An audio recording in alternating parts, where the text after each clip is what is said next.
Welcome back once again to my exceedingly tidy workshop. So today I'm going to be repairing some stuff. I might as well call this episode a Rodent Repairs. I don't know, something like that. And today I have a Nintendo Switch that was sent in to me by a customer over on Carousell. He seems to have damaged the FPC connector. I'm not sure how well you can see it, but it's kind of missing one pin right there, and obviously that's a bit of a problem. The good thing is that he also went ahead and purchased some spare FPC connectors, so at least there are spare parts for me to work with.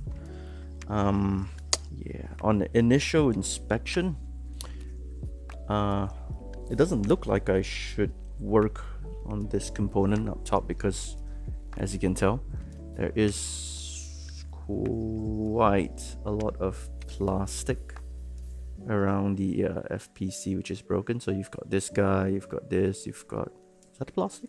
Yeah, that's plastic as well. This little bit right here is plastic, so we don't want to damage these two and this, and while repairing this one. So what I'm gonna do is heat the board from behind instead to fix this guy up. All right, let's switch over to the microscope.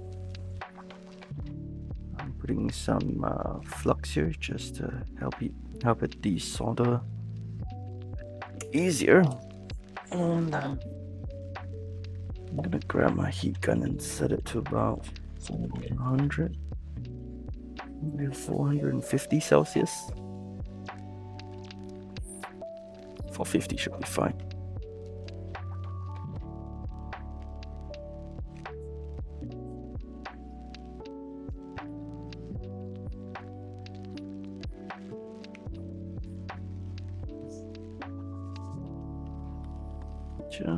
Just trying to get that solder to liquefy. I gotta be real careful not to accidentally knock the board because the SMDs underneath could come loose, which would be a bad time.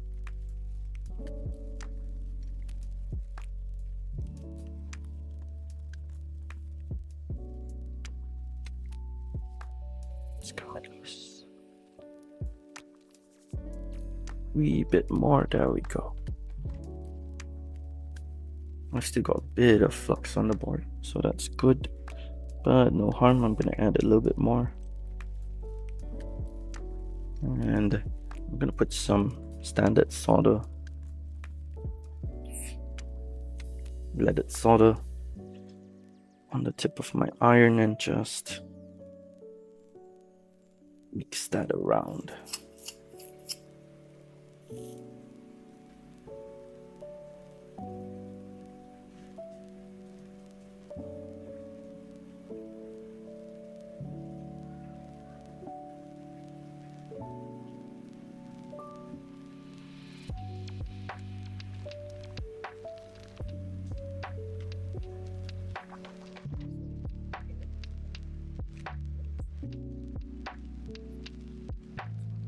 Alright, that looks good.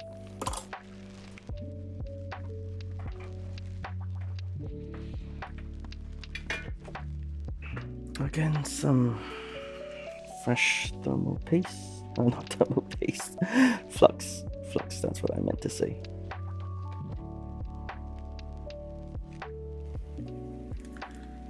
Alright. I'm gonna replace this with some leaded solder, just a bit of it on my tip, like so, and just rub it all around.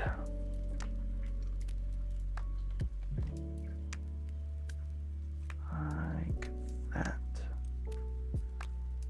Beautiful. Get some flux onto here.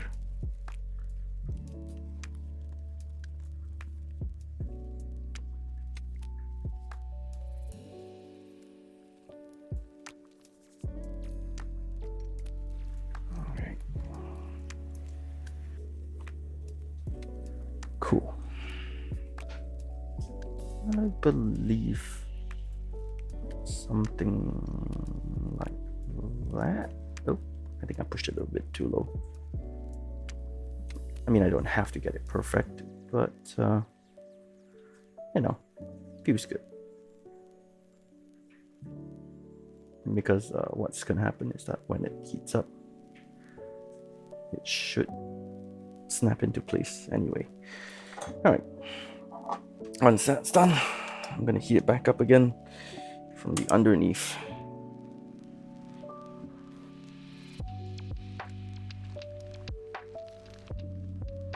All right, you saw that? It kind of snapped into place.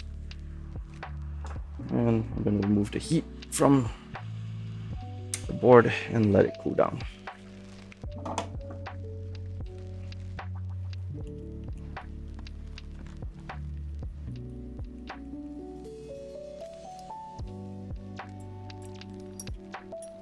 All right, let's use the multimeter just to show it off. Just to show it off, because, you know, gotta go for that 100% completion, don't we? All right, you can see like these multimeters are like needle probed, and this is just how big they are under the microscope. Just gives you a sense of scale as to how small these things are. All right. Yeah, these two are connected to one another. That's fine. Yeah, that's fine. No bridging, obviously. Bottom one is fine. This one's fine. This one's fine, obviously. Because those are ground. And what about here? That's good. That's good. That's good. And these are connected. Yeah, that's all good. This is connected as well. Yep, that's good. Up here and here is good. Yep, all good. There you go. All right. Oh, before I finish up this job, let me just grab that hair right there. There you go. Perfect. Brand new. I'm done. All right, and that should be pretty much it for this repair. Looks like I did a pretty good job. That connector is now replaced and looking pretty good. So, you know, I'm happy. Customer should be happy. Forgot to show a video of it working, but there it is. The micro SD can now be plugged in. It's not screwed in yet. And if I go into settings, I think data management. There you go. So this is a 256 gig card. Ah man, is it not gonna focus? Come on, do me a solid. There you go. Kinda. Yep. You should be able to see that it has about 174 gigs left, which is about right for this 256 gig card. So that's pretty much it for that. Hey Ray. And now, yeah, I have to bring my daughter to go swimming. Say hi, Ray. Alright. And if you guys like this video, of course, you can like it. You can give it a like, share, subscribe, comment down below. I mean, if you're in Malaysia as well, and you have something that maybe you'd like for me to fix, you can always reach me. Maybe I will drop a link for my Carousell listing down in the description, so you can contact me through there. But otherwise, I think that's pretty much it. Thank you for watching. This is a rodent repair, a tech rodent repair. Rodent repair, yeah, okay. And I'll see you guys in the next video.